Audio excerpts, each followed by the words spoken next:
Boys.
Good evening, everyone, and welcome to day number 228.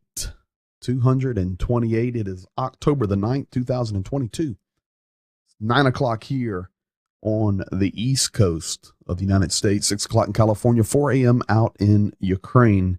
Tonight, big night. Have lots of things that we're going to share with you, lots of pertinent information as to what is happening inside of Ukraine, specifically with cities like Zaporozhia, with some of the territories that are being liberated in the east, as well as an update on Putin's response to the Kirch Bridge, Belarus becoming more active in the war through third-party activity, and the Lithuanian defense minister speaks about that.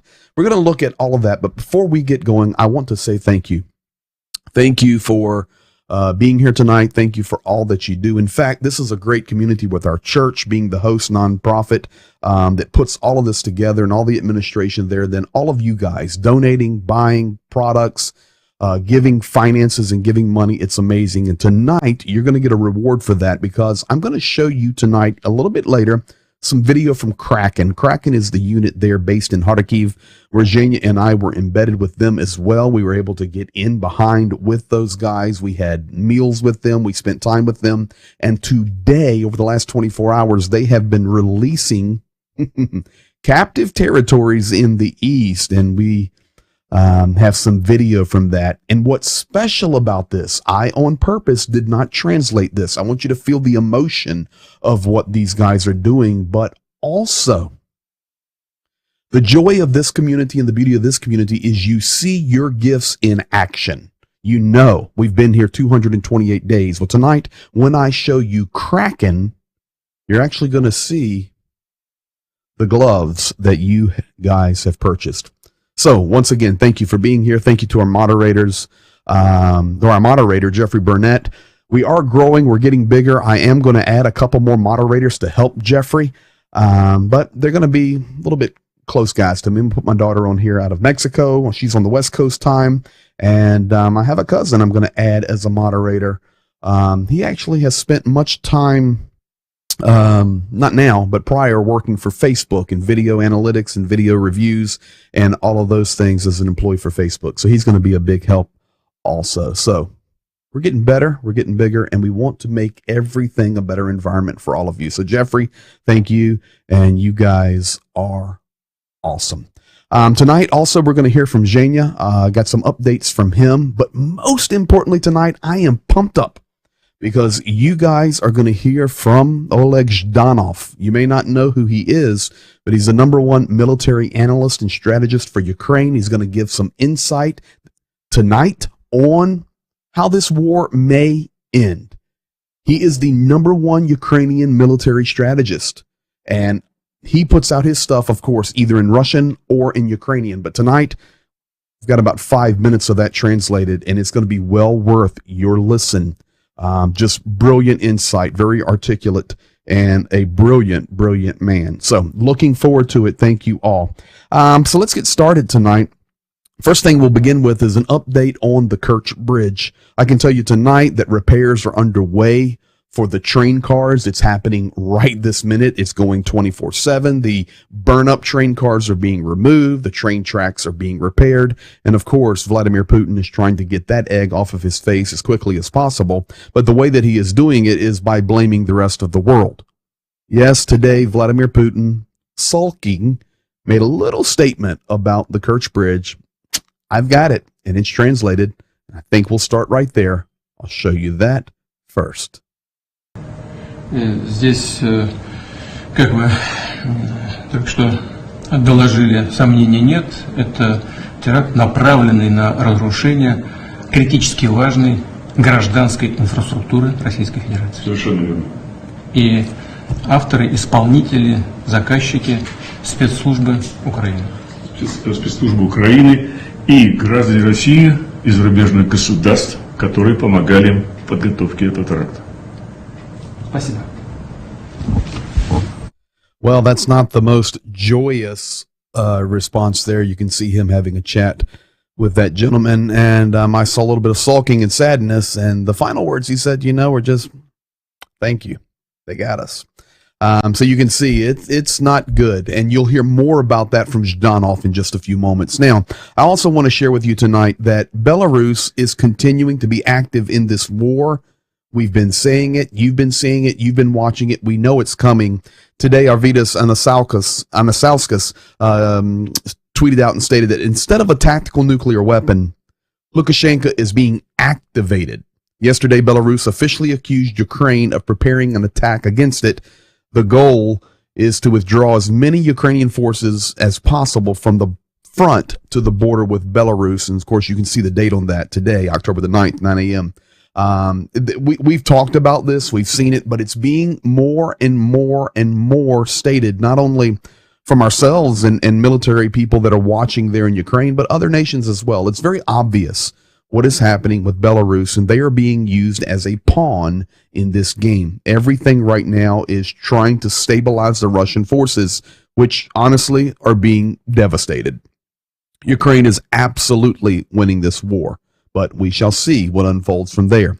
So, what is Ukraine having to deal with in the aftermath of the destruction or the hit of the Kirch Bridge? Not the destruction, the hit. Well, Zaporozhia, that's been the target city for Russia, and they are just unleashing deadly assaults. People are dying there at a very, very high clip. Many people are being injured, and it's just random missile attacks on civilian infrastructure, and it's appearing that that may be the initial payback. I'm going to jump to Zhenya and see what he thinks about what is happening in Zaporozhia. Good evening, friends. Hello from Ukraine. Increasing shelling and killing civilian people in Zaporozhia city, attacking this place in Ukraine. During the week, the Putin's aggressors and the military terrorists killed over 40 civilians just during the week in just in one place, and wounded more 100 civilian people, kids, women. Destroyed over 100 houses, buildings, completely or partly. A lot of private houses were completely destroyed. The question, how much world needs Ukrainian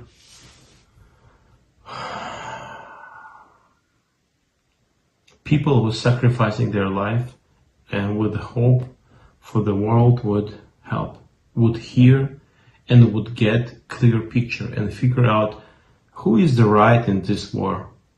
And maybe is there the fault of both countries? And okay, reminding just one city killed over 40 people, over 100 wounded just during the week. And in the same time, the attack of the bridge, Putin says, "Oh, it's Ukrainians, surely," and Ukrainian terrorists. And what I had even more than because of being kind to Russian people, issuing them visas right in these days in the main big cities, the capital cities of Europe. These Russian people coming together, doing meeting with the blaming Ukrainian and demanding for people would stop Ukraine and calling Ukrainians are terrorists and so on. How it's possible? I mean, how it's possible? Please, we need more international observers. We need more international people with the cameras. Please come and testify. Make it clear for the world. I'm sure that all of you have kind of picked up on the new format of what we're doing, so that we can be very, very accurate during the day or a couple of hours before the live stream at nights. I'm sending Zhenya a question, 2 or 3. I'm getting his response so that he can sit in front of the camera. He can process his thoughts. He can get the information we need and then bring it out to the world. So I hope you're enjoying this kind of format. It seems that we're able to get a lot more detail out this way. Now, he's talking about the terrorism striking the cities. I want to show you a quick clip of a regional governor out of Russia calling for the destruction of Ukrainian cities. My friends, this is terrorism, and this is what we need to share with the world. Всем привет, дорогие друзья. Есть очень важная новость, особенно для жителей крупных городов Украины. Украинцы, покидайте свои города, особенно крупные, потому что вас ждет большой сюрприз. Вот за этим леском стоят сарматы, которые готовы нанести удар. Поэтому, украинцы, берегите себя, покидайте свои города. So the big question is, when is the world going to pay attention to mess like this? Threats. This is not just some random farmer in a forest. That may be what it looked like, but that was for a purpose. He was standing in the forest trying to give the picture that the big sarmats are behind him, just over the other side of the forest. But regardless, it's the threats. A big surprise leaves you. Wait the city. Well, we're already finding big surprises, but actually they're not surprises. As Ukraine is liberating more and more territory in the east, and I'm going to show you that Kraken video in just a moment and let it touch your heart. But as we're liberating more territory in the east, what we are discovering is mass grave after mass grave after mass grave, heinous acts that are happening in these villages, towns, and cities that are being restored to Ukraine. Zhenya gives us a little bit of insight with some updated information on the mass graves. I hope you heard and seen the news about continued discovery of mass graves in liberated villages and towns from Russian aggressors when Ukrainian troops, military guys, pushing Russians back, casting them out, and they discovering there 10s, 20, 30, 40 or more bodies of people who was tortured with binded with the ropes like hands and killed different ways. There is some signs of burying people with the signs of life, and we need more observers. Sometimes millions on the TV show, millions of people watching investigation of how some criminals and investigation of police guys, super special agents, and looking for some signs, and then it makes popular these TV shows. And okay, in Ukraine, it's not by one, but by 40 people, and being killed in so many places, by hundreds. And I would say let's share this. And it's not just a TV show, it's reality. We live now. And who knows how much more we will find and later in the places where Russia at this moment staying with their terrorists. We need to stop it. We need to do everything we can do to stop it. These are the facts, friends. It's unbelievable, the mass graves that are being discovered. And as Zhenya said, we probably have not seen anything yet. I know, 400 in a Zoom, 100 in this village, 50 in this village. Remember, they're not military people. They're civilians. They're defenseless. Many times, women and children and older people just being executed, tortured, and eliminated. With that said, Zhenya was talking about as we're pushing and we're taking territory in the East. As you know, we were there in the East not too long ago, and we were embedded and spending time with Kraken. And Kraken today put out a video. It's their video showing towns that they've liberated on purpose. I'm not translating this for you. You keep on, you're going to learn Russian and Ukrainian. But the reason I'm not translating, no translations needed. Just watch as these soldiers, many of whom Zhenya and I personally know, are liberating these cities. In addition to that, please now focus. Many of you have given money. Many of you have bought equipment. You have purchased gloves. Well, you're getting ready to see the Kraken guys look on their hands. You helped make this possible. Let's go to the East and spend a little bit of time with Kraken. Да. Да, мы украинцы. Дайте я вас поцелую.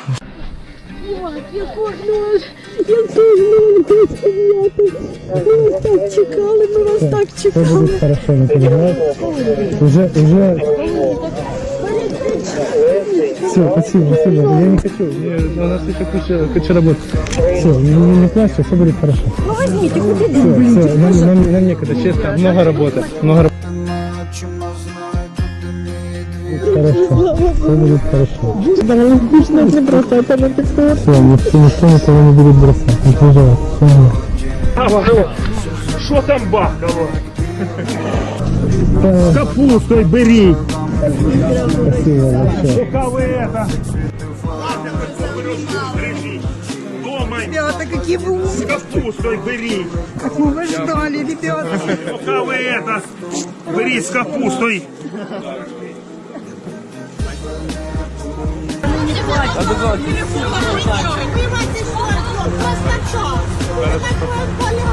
А вы за бубликом присмотрите. Хорошо, мы приедем. Конечно. Скоро приедем. Иди сюда. Все, давай. Не плачь, все, увидимся еще. Алло, ты понял, мужики не плачут. Давай, вытирай слезы. Все, братва. Все, берегите друг друга, пацаны.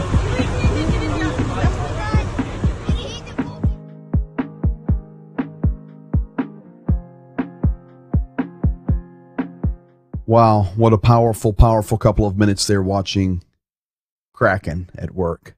I'll tell you, that'll touch your heart, seeing them deal with the kids. And I will tell you now what they were saying at the end.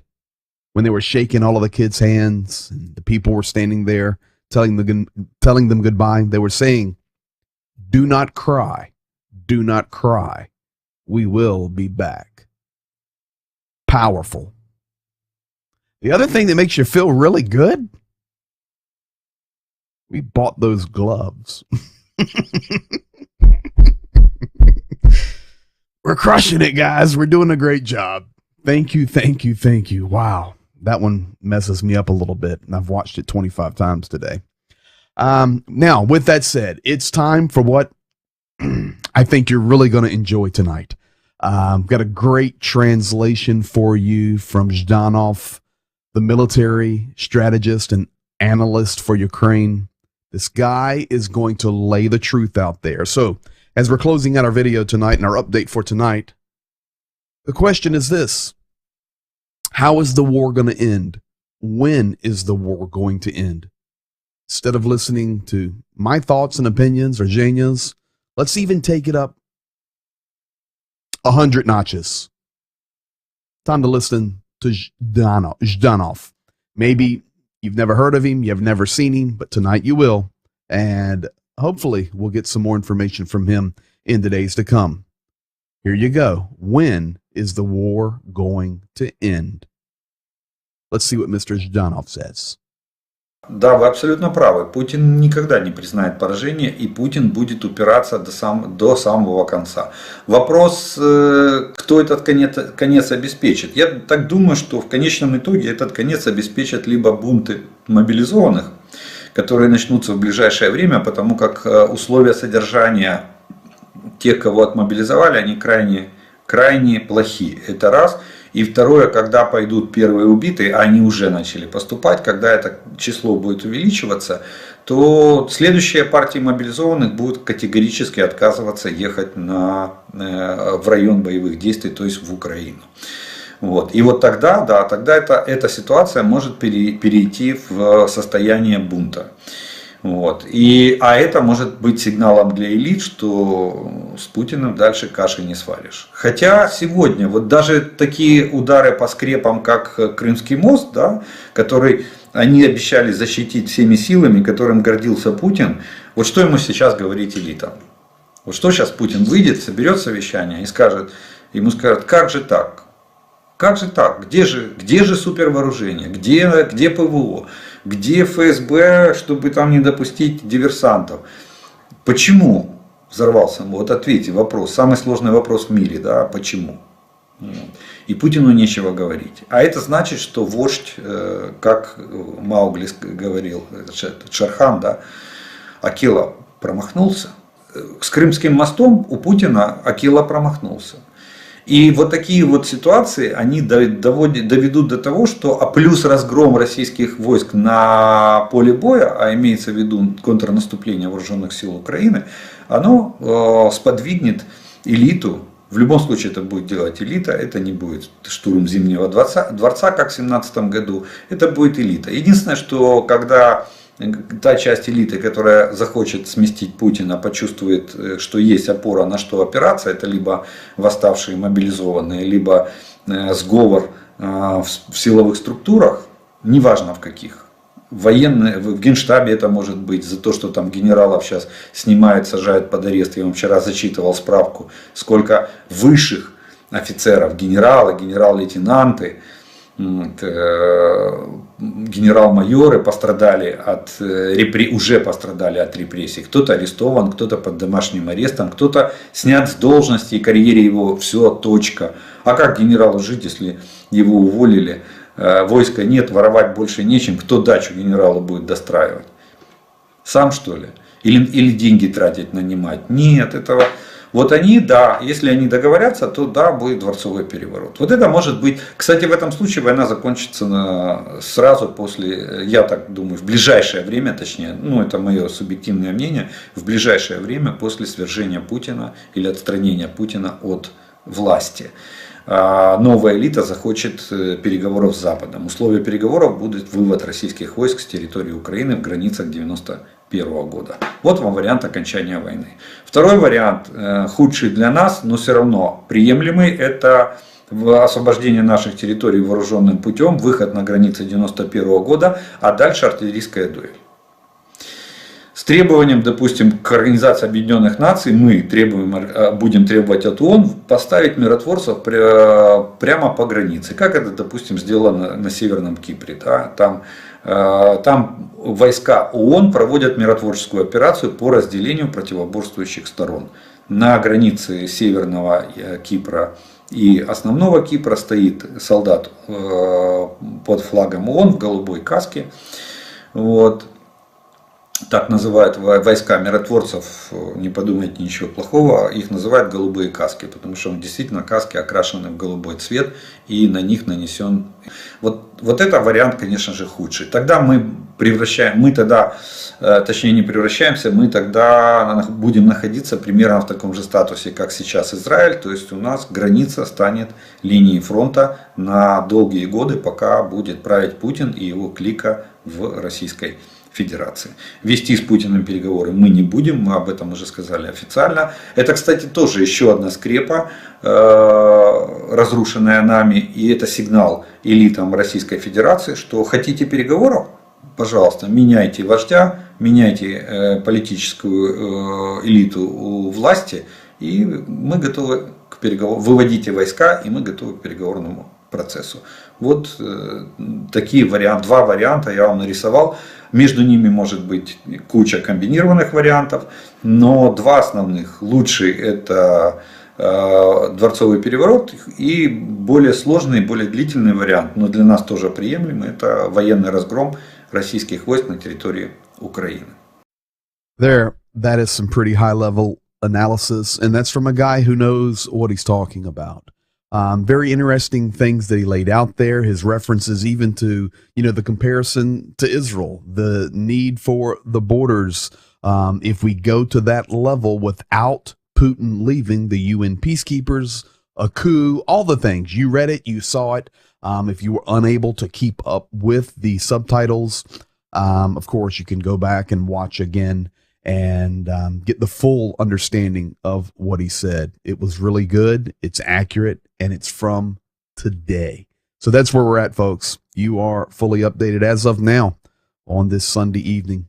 May God bless you tonight. Thank you for all that you're doing. Peace to you guys and peace to Ukraine. We'll see you tomorrow.